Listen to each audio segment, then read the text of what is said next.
The wood of the old oak porch groaned under the weight of 2 generations of service.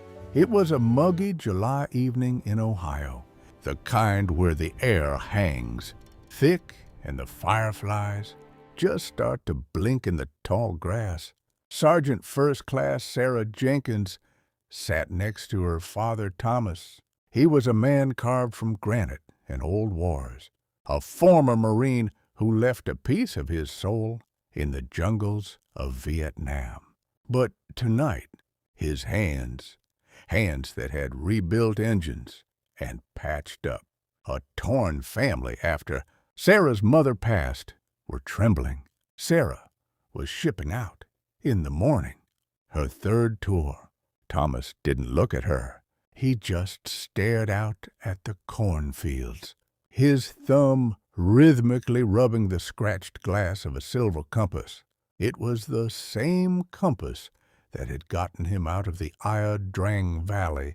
Without a word, he pressed the cold metal into her palm. "I don't need you to be a hero, Sarah," he said, his voice cracking, thick with an emotion he spent 30 years trying to bury.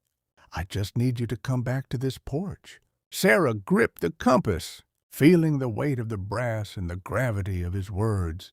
She looked into his tired, watery eyes. "I'll be back, Dad. I promise you. Come hell or high water, I'll be back on this porch." It was a promise that 6 months later would require a miracle to keep. The Korengal Valley doesn't care about promises. It only cares about taking. It was supposed to be a routine extraction. Sarah's unit, a specialized Medevac and retrieval team, was sent to pull out a pinned-down squad of Army Rangers. But the intel was bad. As soon as the Black Hawk's wheels touched the dirt, the mountainside erupted. Tracer rounds ripped through the sky like angry hornets. The deafening roar of RPGs shook the marrow in their bones. The air instantly filled with the suffocating smell of cordite, pulverized rock, and copper. "Go, go, go!" Sarah yelled over the roar of the rotors, boots hitting the dirt. They managed to load 4 wounded Rangers. But as the chopper prepared to lift, a blinding flash engulfed the tail rotor. The bird spun, slamming violently back into the earth. The world went black for Sarah. When she opened her eyes, the silence ringing in her ears was worse than the gunfire. She was pinned under a heavy steel strut, her left leg crushed. Dust hung in the air like a thick fog. Through the haze, she saw the silhouette of the surviving insurgents closing in on the downed bird. She was the only one conscious. Her team was either out cold or worse. Sarah reached for her sidearm, her breathing ragged. She felt a sharp, agonizing pain in her ribs. But then she felt something else against her chest. The hard, circular edge of her father's compass underneath her body armor. "I just need you to come back to this porch." Adrenaline, pure and unadulterated, flooded her veins. Sarah didn't feel the crushed leg. She didn't feel the shattered ribs. She only felt the crushing weight of the promise she made in Ohio. She dragged herself out from under the wreckage, leaving a trail of dark crimson in the Afghan dirt. She found an intact M249 saw in the debris, propped herself against the mangled fuselage of the Black Hawk, and waited. When the first wave breached the perimeter, she didn't hesitate. She laid down a wall of suppressive fire, the heavy machine gun bucking against her shoulder. She fought with the ferocity of a cornered animal. She wasn't fighting for a flag right then. She wasn't fighting for a medal. She was fighting for a wooden porch and an old man waiting in a rocking chair. Minutes bled into hours. The sky turned a bruised, violent purple. Her ammo was running dry. Her vision was blurring at the edges, tunneling into a dark vignette. She was bleeding out. Through the static of her broken comms earpiece, she suddenly heard the faint, crackling voice of an overhead AC-130 gunship. Downed bird, this is Spooky 19. We have visual. Danger close! What is your status? Sarah keyed her mic, her hands slick with her own blood. Spooky 19, this is Sergeant Jenkins. I have 5 unconscious friendlies. Grid is overrun. Bring the rain. Copy that, Sergeant. Keep your head down. The earth shook as the gunship unleashed hellfire. The shock waves knocked Sarah unconscious. Her last thought, before the darkness took her, was the rhythmic ticking of her father's watch, blending with the sound of his voice. They say, when you are on the absolute brink of death, your brain gives you exactly what you need to see.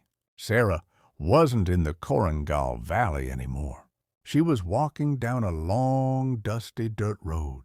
At the end of it was the farmhouse, the porch. She saw her dad standing there, but as she tried to walk toward him, her legs wouldn't move. A heavy, suffocating darkness was pulling her backward into the earth. "Dad!" she screamed, but no sound came out. Thomas looked at her from the porch. He didn't reach out. He just pointed at her chest. Over the deafening silence of the void, she heard his voice, clear as a church bell on a Sunday morning. "You made a promise, Sarah. A Marine doesn't break a promise. Get up." In the real world, a para-rescue jumper was desperately performing chest compressions on Sarah's lifeless body amid the smoking crater of the extraction zone. "Come on, Jenkins. Stay with us. Clear." The defibrillator shocked her chest. Nothing. Again, clear. Back on the dirt road in her mind, the darkness was up to her neck. But she remembered the compass. She reached into her pocket, felt the cold brass, and squeezed it with every ounce of strength she had left. "I'm coming home," she whispered. In the dust of the valley, Sarah's eyes snapped open. A violent gasp of air ripped through her lungs. The medic above her let out a shout of pure disbelief. Her heart monitor, which had been a flat, dead line, spiked back to life. Video created by Sub-80 1M Rock. It was Thanksgiving morning. The air in Ohio was crisp, biting, and smelled of wood smoke. Thomas sat in his rocking chair on the porch. He looked older. The past 8 months of phone calls, surgeries, and near misses had carved deeper lines into his weathered face. A silver sedan slowly pulled up the gravel driveway. The engine cut off. The passenger door opened. A pair of crutches hit the dirt first. Then, slowly, painfully, Sergeant First Class Sarah Jenkins pulled herself out of the car. Her left leg was gone from the knee down, replaced by a sleek carbon fiber prosthetic. She looked battered, scarred, and completely exhausted, but she was breathing. She was standing on American soil. Thomas froze. The coffee mug in his hand slipped, shattering on the wooden floorboards. He didn't care. He scrambled out of his chair, his bad knees protesting, and ran down the steps faster than he had moved in 20 years. He collided with his daughter, wrapping his massive arms around her, burying his face in her shoulder as he broke down into heavy, racking sobs. Sarah dropped her crutches, wrapping her arms around his neck, holding on to him like he was the only solid thing left in the universe. She reached into her jacket pocket, pulled out the scratched, blood-stained silver compass, and pressed it back into his trembling hand. Tears streamed down her face as she looked at the old oak porch, then back at her father. "I told you, Dad," she whispered, her voice choked with emotion.